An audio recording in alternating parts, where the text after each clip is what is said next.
All right, we'll go ahead and get started. Good morning, everybody. Um, Today we are having our short take webinar on everything about how to have effective locally led local work group meetings. And this will kind of be our goal is, a half hour meeting, but it may go a little bit longer. Feel free to stay on and chat with us at the end, ask questions. Feel free to put questions in the chat. You can direct questions to myself or Amber or Hannah, and we can ask those questions. Feel free to just unmute. This can be pretty informal. We have Eric on this morning, and Eric Schindler is here he is the executive director of the Vermilion County Soil and Water Conservation District in West Central Indiana. And he also serves as the treasurer for the National Conservation District Employees Association. And he had quite the bio that I sent out in the email. And Eric, feel free to share anything else about yourself. But we invited Eric on here because he's got some good experience with having some effective meetings. And so we just kind of want to talk about all the nitty gritty details and how we can get the most out of those meetings and how to utilize that data. Um, we have a lot of new employees as well, so just talking about like what these meetings mean, what the history of them are, what are they used for, kind of the role between soil conservation districts and NRCS and how they all work together. So I'm going to turn it over to Eric and let him kind of take over this beginning part of the session. All right. Hey, thanks, Lindy. I appreciate it. Yeah, I've been here at Vermilion County for a little over 10 years now. And before that, I was an agriculture, science, and business teacher at a local high school, and very involved with that and the FFA program and things like that. So I've been very tied to agriculture and conservation for a long time.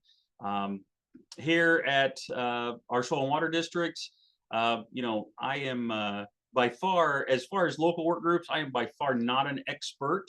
But I've been around the gamut, and it's always an evolving process. And so hopefully, what we're going to share with you today will be relevant not only to new folks in the conservation space and soil and water districts, but also, those of us that have been around for a little while that may need some new ideas or some refresher tips on how do we reinvigorate or re-energize our locally led meetings. So hopefully, this is a presentation that everybody's going to be able to take a little bit away from today. Again, if you have any questions, please feel free to jump in and ask.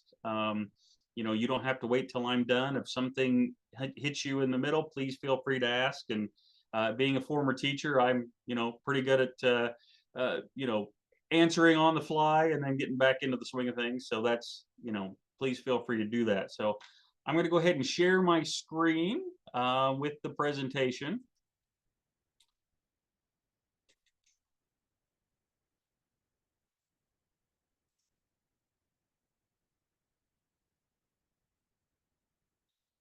So this presentation that I'm going to share with you today was developed by the National Conservation Planning Partnership, which is a collaboration between basically the big five in the conservation space.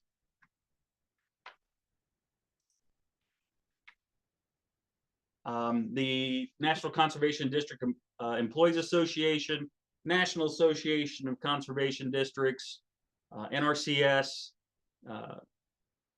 NASCA, and then the National Association of Resource Councils. And so the leadership in all five of those have come together to form this national planning conservation planning partnership. And so the information that you see today is going to be found on that website, and I have a address for that at the end. So you can see where you can obtain the information that we talk about later on.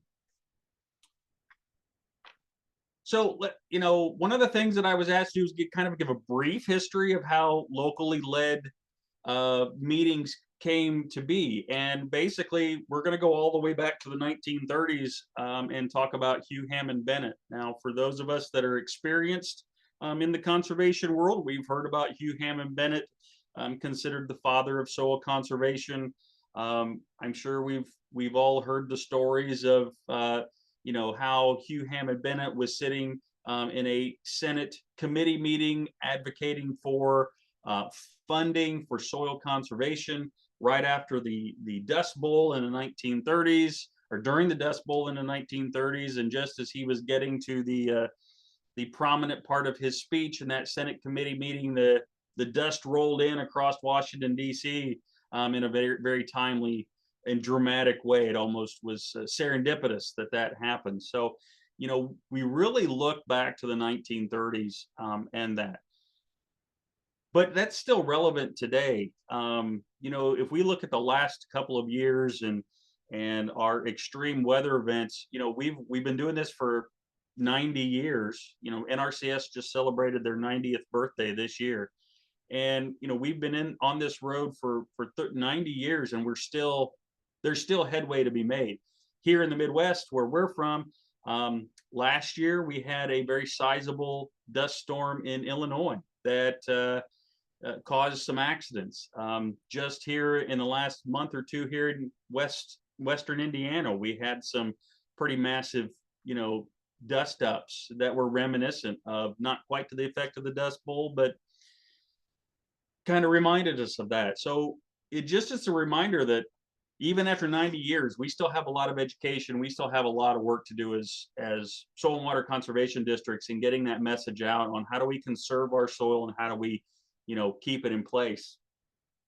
And that's where locally led really comes into play. How do we get that message out, and how do we, bring those people to the table to talk to them about all of the conservation needs that we have. A little bit on that history. We really didn't work that partnership full force until really the 2008 Farm Bill, and that's where the state technical committees were formed, where these local work groups gave that information to our federal partners, and then our federal partners are using that information to direct those federal dollars in their programs to help assist on the local level. That's where that partnership and that communication really was put into place, and where we're using that information a little bit more heavily, not just for that locally driven, but also then looking at how can we get more funding brought in to our districts. How do we elevate the opportunities for producers in our districts to qualify for those dollars? And so that partnership is very key. But the thing that we need to remember is it is the local soil and water district's responsibility. It is our mission to host and put on these locally led meetings, not just for that purpose, but also just to drive what we're doing on the local level. What's important in our local area for what we need. And it may differ from county to county, from watershed to watershed, however you want to look at it.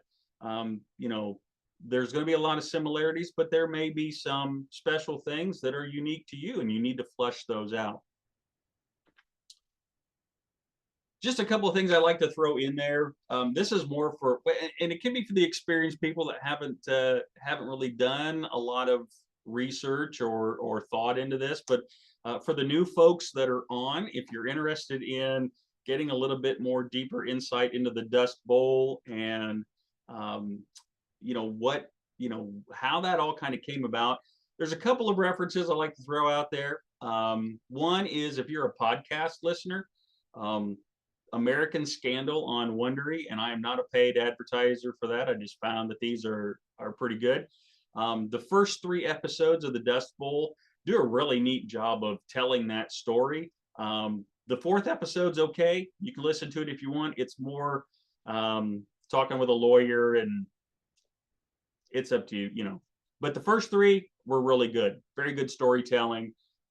Just kind of walks through how the Great Plains were sold to the new settlers and how they got them to farm what probably, as history tells us, probably shouldn't have been farmed in the first place. So that's a good listen if you want to do that. And then the other one is the documentary by Ken Burns on the Dust Bowl. That's always one that we like to encourage lots of folks to watch. Again, he does a good job storytelling and just giving you some history of the Dust Bowl and kind of, you know, how we got where we are today. So I like to throw those out there. If you have some extra time, take a listen or a watch on those.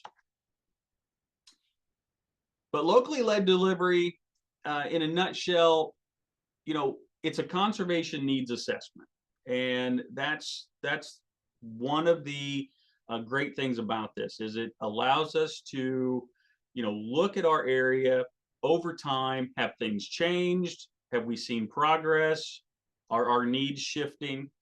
And it also allows us to identify those priority concerns. What's important in our community? What do our constituents, what do our customers, what do the people that live in our county think is important?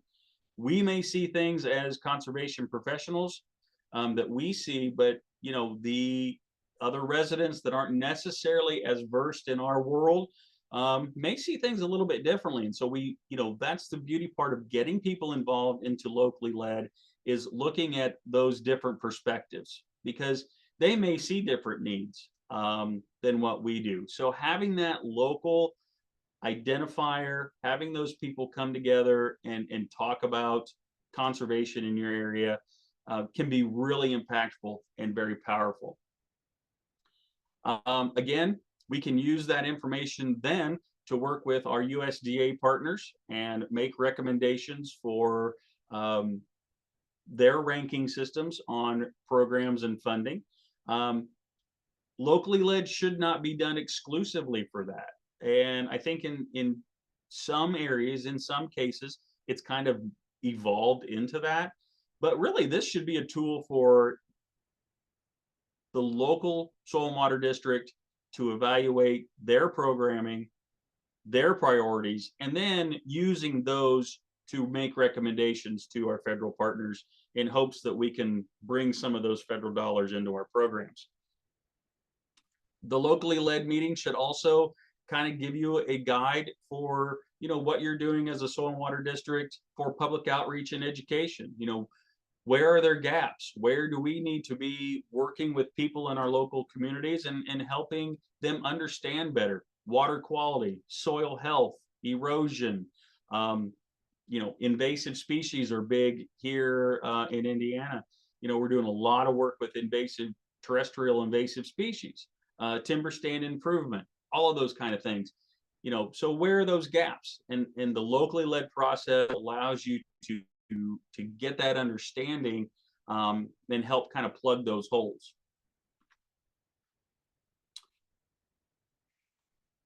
Locally led, done correctly, done well, done it all. In a lot of cases, if you're not used to doing it, just trying to get it started, it's going to enhance your program relevance. Number one, getting out there and connecting with the community. Letting the community know who you are as a soil and water district is going to elevate your relevance in the community. They're going to see you as a beneficial resource. And, I've been doing this job for 10 years. Of course, the county soil and water district's been here for almost, 80 years. It still amazes me how many people don't know we're here and don't know what we do and don't know what our function is. And so we're continually working on, how do we stay relevant, or how do we become relevant to people who don't know who we are? Locally led also encourages that community buy-in, letting people give their opinion, letting people share their voice. That's huge to people, especially these days. They want to be heard. They want to, give their opinion, and there's lots and lots of ways that you can get that feedback from your local community. It also helps improve decision making. You're getting lots of different perspectives from various thoughts that people have. And so instead of having just a small group making all the decisions, you can get that information from a larger pool of people and tailor what you're doing a little bit more effectively.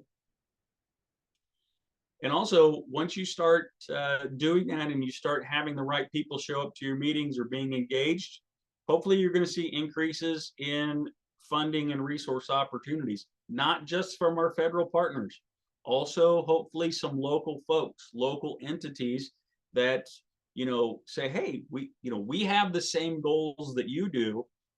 Here's our philanthropic arm of our business, of our corporation. Let's partner, and you may find yourself working with some partners that you would have never dreamed that you're working with.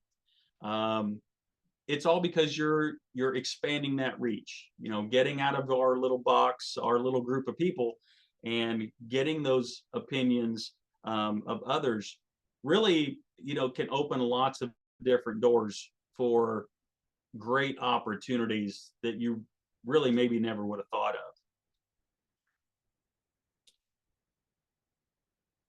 Locally led and consistently doing locally led hopefully will also promote sustainable outcomes. Again, going back to those stakeholders, getting them involved, letting them know what you do, and developing those relationships for the long term.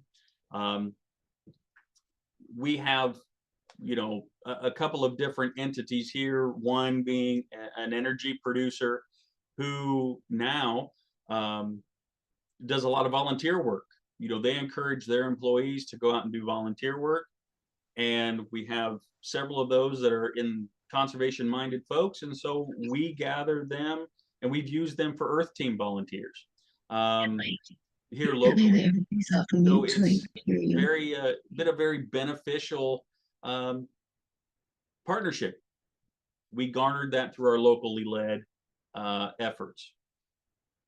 And again, going back to finding those priorities, it allows us to strategically tailor our education and awareness and put on good programming for the people that live in our area. One of the ones that personally that we've moved on to is for here in Indiana, wild mushrooms is a thing, foraging for wild mushrooms.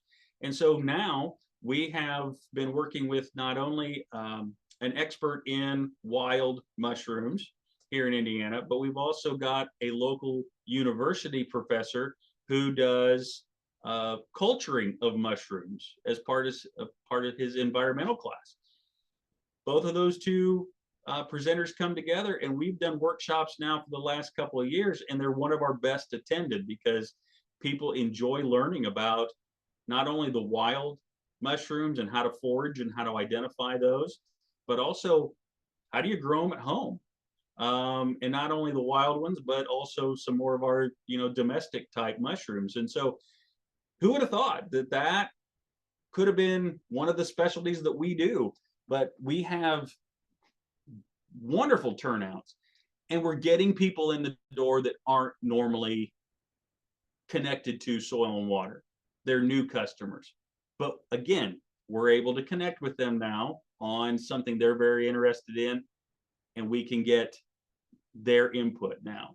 And so always use your opportunities to garner information from the people that are attending your events, no matter what you're doing. This is a good place to transition. Are there any questions so far as we move along? We don't have anything in the chat, but does anybody have anything you'd like to share or comment or any questions at this time?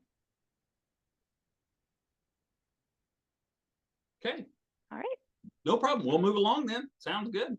Um, so from a national perspective, the National Conservation District Employees Association, for the last couple of years, along with NCPP, has been really working to get this message out about how to have effective local working groups. And so we have tailored these presentations for larger regional meetings, but we can also go and do state meetings or non-affiliated. I've done a couple of these at different conferences for folks who are ancillary partners, and just to educate them more about people in the conservation space and what we're doing. So these are our role, and our goal is to just elevate locally led working groups, and how do we make them more effective, and giving districts the tools to make them more effective. Um, so the resources, going back to the NCPP website, we have a whole section of that website dedicated to local working group information. And so if you're nervous about hosting an event, you've never done it before, and you need some guidance, we have a guide that will give you what we think is a pretty um, comprehensive list of who you should be inviting, um, templates on invitations, meeting agendas, what do you report afterwards. We have some examples of surveys. We do have some districts out there that are using Google Forms and are putting out surveys on social media and garnering information that way. Using surveys during county fairs or any public outreach that you're doing. There's lots of different ways you can collect information, and you could be doing it all year long. At least for us, we have to host an annual meeting every year. That's a great opportunity. Hopefully you have a big turnout at your annual meeting. That's a great opportunity to garner, thoughts from folks that are at your annual meeting. We don't have to be in this bubble of one time a year, only one meeting. That meeting can be where we bring all of this collected information together and then we discuss it. But you can be obtaining information from folks in your area all the time, and using that then to shape your plans and the decisions made at that locally led meeting. So this guidebook on the NCPP website, like I said earlier, this is great for new folks who haven't done this or are trying to get, a locally led meeting rejuvenated or started, but also for those of us that are a little bit more seasoned in our profession and we need a little booster, maybe some ideas on how to reinvigorate, maybe attendance has been lacking.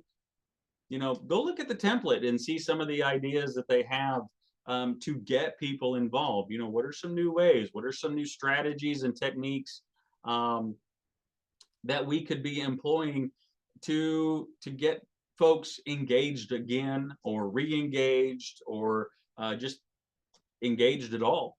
And so, I point you to that guidebook and that page. And it too, if you have something that has been very successful, or you have, you start into this later on and you have something that really worked well, we encourage you to share that information with your regional or your state soil and water conservation district folks.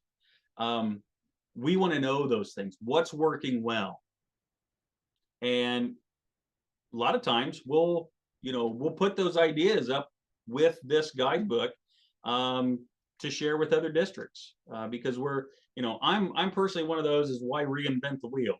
I steal a lot of stuff, to be honest. I look at other districts. I want to see what they're doing well, and can I morph that into something that might work well for me. So if you've got something that's working well, that you're getting a lot of good engagement on locally led, share that with us. let us know so we can, number one, recognize you as a district, but also, let's share those ideas with other folks and maybe they can learn from what you're doing.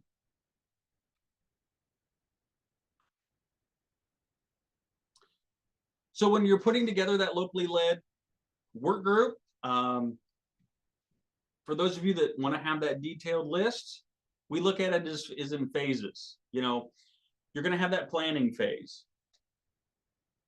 How are we going to identify those needs? What kind of assessment are we going to put out there? What kind of questions are we going to ask? And those can take lots of different forms. You can do those in lots of different ways. Also, for the district, what are your funding needs? It's really important for districts to identify what do we need funding for, and develop that plan and have that on the shelf. And then when funding opportunities come to you, you can pull that idea off the shelf and plug it in if it fits. A lot of times we chase the money and we see this money and then we hurry up and think, okay, what can we do to capture this money? If you reverse that thinking and start thinking about, okay, we want to do X, Y, and Z, we need this much for these things, let's put that plan together. And then when those opportunities come along, grab that funding. That's all part of the planning phase with locally led. And then you have your implementation phase. Put together that action plan. How are we going to how are we going to capture the needs and then address those needs? Who are we going to partner with? Are there stakeholders in the room that have stepped up and said, hey, we like what you're doing. We want to work with you. How do we make that happen? How do we engage those other stakeholders in what we're doing? Is there policy work that needs to be done? We are very affected by local government in most cases, county councils, county commissioners, county executive boards, tax boards, however, your funding comes in. State legislature, we're affected dramatically by state legislature for funding and organization, and then federal. So, are there some policy things that we need to look at? Is that being talked about? Is that being influenced by what we're seeing on the local grassroots level? And then continue to evaluate. Use part of that locally led meeting to look at what we're currently doing and say, is this working? Is this the right path? Is this what we need to be doing? What can we be doing better? I found over the years, both in education and in the conservation space, that programs always can use a little tweaking, but don't change just for the sake of change. Make sure that it's relevant change. Make sure that it's positive change. But also don't sit stagnant. Don't just do the same old thing. A little tweaking here and there is always a good thing. But use that time to evaluate what you're currently doing. Get those outside perspectives from just your board or just your staff. Let other people give you some opinions and say, hey, this, you might go this route. You can do that through that locally led meeting. And then, again, program delivery. Gathering that information and putting it into use. And then you just start the process all over again. It's a continuum. You're always kind of working through these phases of local work groups. So that's it as far as our presentation goes. I'm happy to entertain any questions. Tried to keep it as brief as we can. There are the websites. The first one is for our NCDEA website. You can go on there and find lots of good information, find out who your regional contacts are. And then, of course, the National Conservation Planning Partnership website, where you can find the technical guidebook for locally led work groups and all the other information, the videos and things like that. I encourage you to go on there and spend some time, look around, pick and choose, see what you like. And again, we encourage feedback. If if there's something in that book or something on that website that you would like to see, please let your regional person know. And we can see if we can make that happen. Because we want to provide the best information that we can to our conservation professionals. We want you to be successful in your local community. And we can't do that without your input and your feedback. So please don't hesitate to, give us some feedback on what you're seeing on either one of these two websites so that we can make them beneficial to our employees out there. And with that, I'll take any questions. Awesome. Thanks, Eric. While we wait for any questions, and like I said, feel free to put some in the chat or you can unmute. And we have a few people on that we know have had some good experiences with running effective meetings. So we're going to call them out here for a little Q&A session as well. But Eric, how do you feel like, what do you feel like are some of the strategies that you've used if you think back to like your most effective meeting? Like you left your meeting or your locally led meeting, you're like, that was a great meeting. I actually got really good feedback. Who are some of maybe out of the ordinary stakeholders that people wouldn't really think about inviting that you felt like, oh, I'm really glad I invited them. They gave some great feedback and had some great discussion and input. And what are some of those that you would maybe recommend? We've had a lot of success with actually social media and using those surveys. So it's tough, honestly, to get people to a meeting, physically get them to a meeting. Uh, it just seems like people are busy and the ones that are really engaged that you talk to, they're the ones that are probably meetinged out because they do attend a lot of meetings and they just don't want one more. So utilizing throughout the year, utilizing ways to garner that feedback. And even though our physical locally led meetings might be fairly small and not really well attended, we have had a, a good impact on just having lots of good information that then that small group can look at and digest and talk about and at least have those opinions. And so that's been very successful for us the last few years is implementing and utilizing social media to get the word out. Um, Again, you're looking at a very diverse, uh, broad spectrum of people that utilize social media. Um, Sometimes it's hit and miss, but again, just not relying on one day a year to collect information. Really expanding that to collecting information all the time and then bringing it together maybe for one meeting has been very impactful for us because we still, even though those people aren't physically in the room, we still have their ideas, we still have their thoughts, and we can then utilize those. And that has opened up a lot of different discussions. As far as unique partners, again, it's just been some of those business folks that you really don't always think about bringing to the table. Um, we have a car dealership that we worked with several years ago. That you don't think Soil and Water Conservation District's working with a vehicle dealership, but they did some product promotion with us, and it was a really great uh, partnership. And we did that for several years. Um, we work a lot with our county health department. We do some water quality testing on wells. We have a lot of folks that are not on municipal water; they're on well water. We do well water testing, and we work with our county health department on that. And we actually work with our state health department on that to get the testing done for free. So again, that interconnectedness, even among county offices. Sometimes we feel like we're an island in the county, or we're not really associated in county government, but there's a lot of ways that we can work with our other county government offices to help promote, and we help promote their programs too.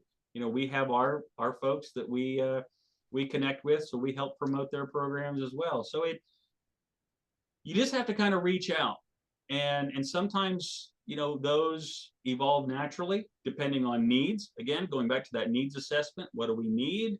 You know, um, and where can we find the help to make those things happen?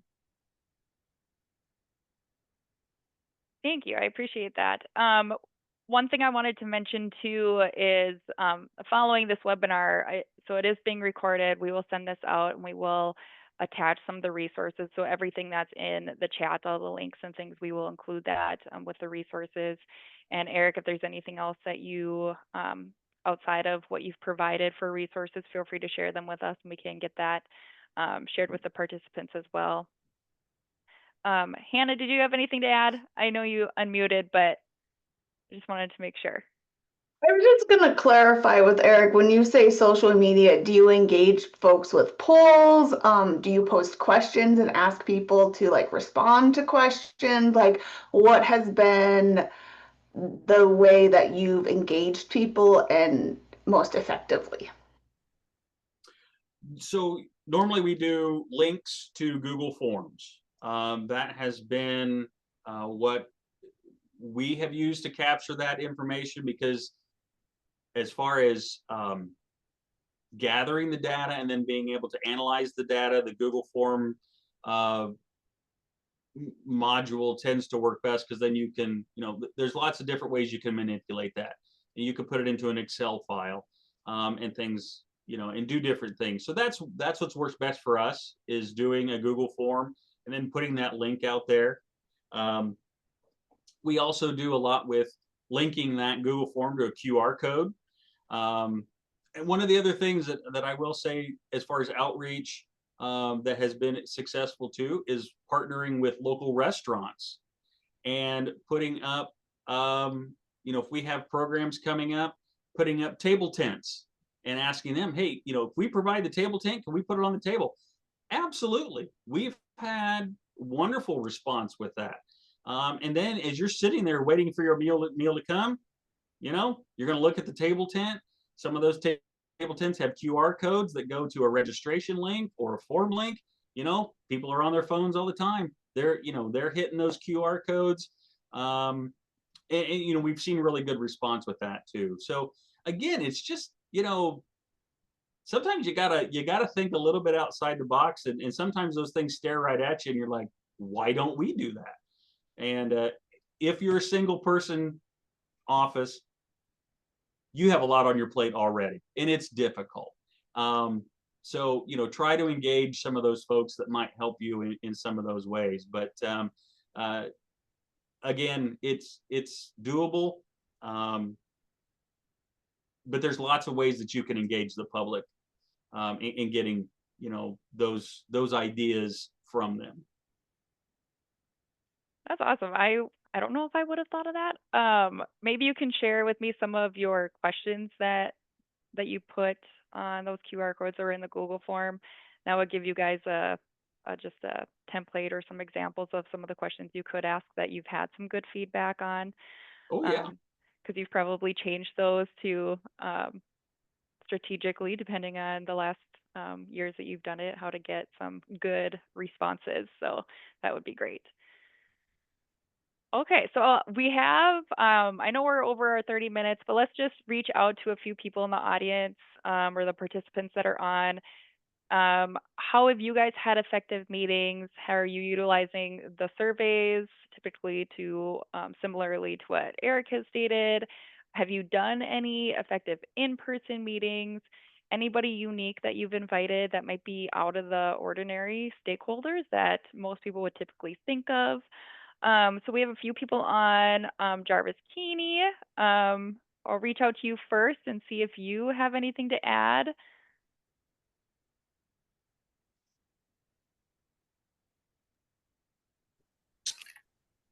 Good morning, everyone. Sorry, I can't Good get morning. I really don't have much to add this morning. Just I see a lot of NRCS people on here, and as the presenter shared that, Eric, it is the district's responsibility to try to take this on and we as NRCS are here to support that and hopefully guide you through that as well. We appreciate you hosting this meeting, and I don't have much else to add. All right, sounds good. Thank you. Lori, I'll reach out to you too. Do you have anything you would like to ask?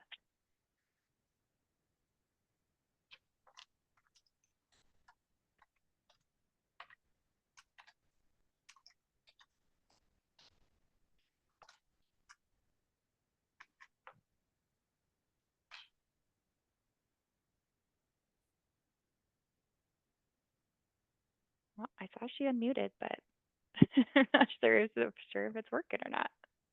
While we wait for Lori, Hannah had mentioned that Kirsten Cole, one of our SCD managers from Slope Hettinger, you're on today, I think.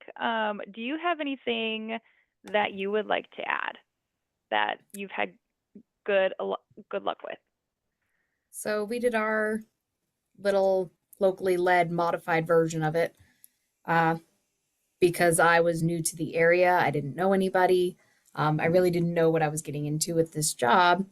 And so I really wanted to get to kind of know who the big people in the community were and kind of see what they were looking for out of us. So Hannah helped me set it up, and we invited just some of the bigger shaker makers in the area and got their opinions. And NRCS backed us up. They came in, they had the whole history down and answered questions that I couldn't. So it was pretty helpful. And Kirsten, after we gathered the material, what did you do with that feedback? And how did you involve your supervisors in it as well? So most of our supervisors actually attended the meetings because they had done so in the past. And when we got all of our little criteria written down, I compiled it into one giant list. And each of the supervisors kind of ranked how they felt about each of the items on the list and where they'd like to see us go in the direction of. And then I made our annual business plan from that. Yeah, thanks for that feedback. I think it's important. So not everybody is super comfortable with hosting in-person meetings. It is something to kind of get accustomed to, and you just kind of get used to doing that. But it's really important to kind of lean on the support people that you have. So don't feel like you're alone.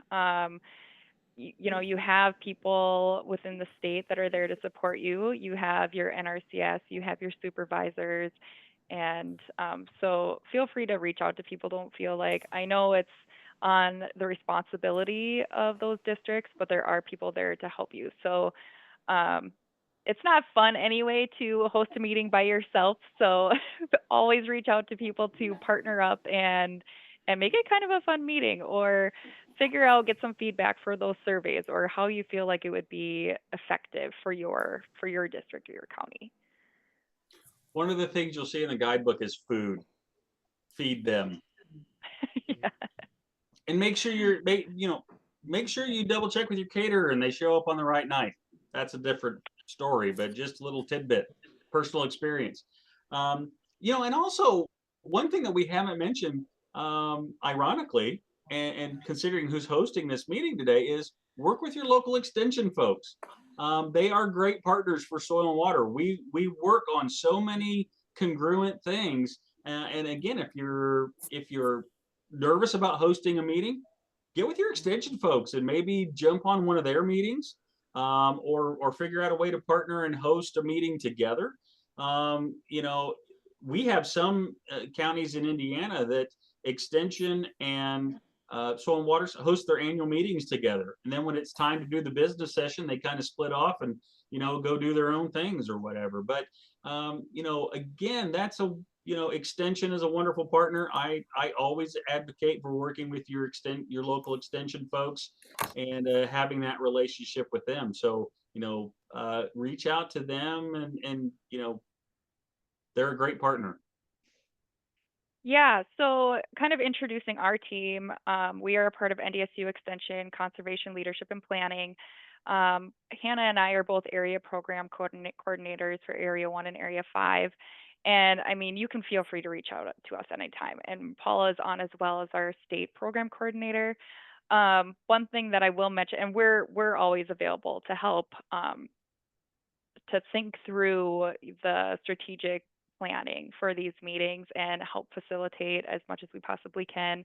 But your local county agents are always there too, and we can kind of help communicate some of those strategies as well.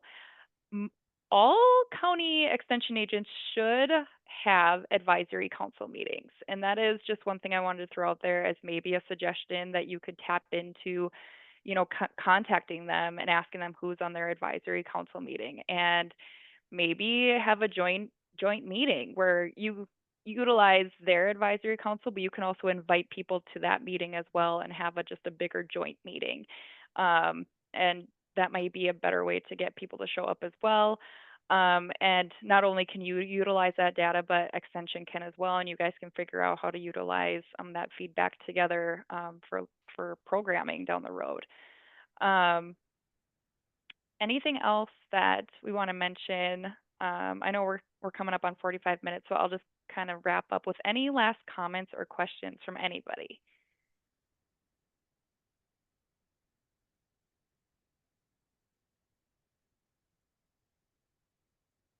Okay. Well, hopefully this was helpful, and whether you're new or you've been around for a while, hopefully you got some takeaway from today. This will be again recorded. We'll send this out again with the resources that have been shared today. Eric did share his comprehensive style survey in the chat, and I'll share that as well. Maybe some of those questions that you could just throw into a survey and do some of those table tents or whatever you would like to, however you'd like to utilize those. So, all right, thank you for joining us. I'm going to stop the recording, but we will stay on. So if you guys want to stay on and chat and just have another more informal chat, feel free to do so. But otherwise, thank you for joining us today, and we will see you next time.